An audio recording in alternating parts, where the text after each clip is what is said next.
siglas es Festival Unidos en el Arte.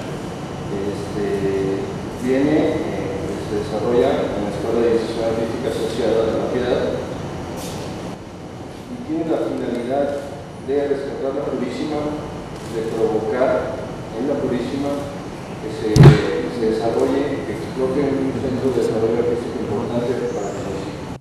La fuerza no podemos decir. Estamos esperando que es un periodo vacacional, por eso nos toca a nosotros como turismo tomar las riendas en esta parte de la promoción y la difusión. Ciertamente lo que pretendemos hacer es que la Purísima empiece a tomar ese entorno que ya se ha buscado de ser un centro cultural o un lugar cultural.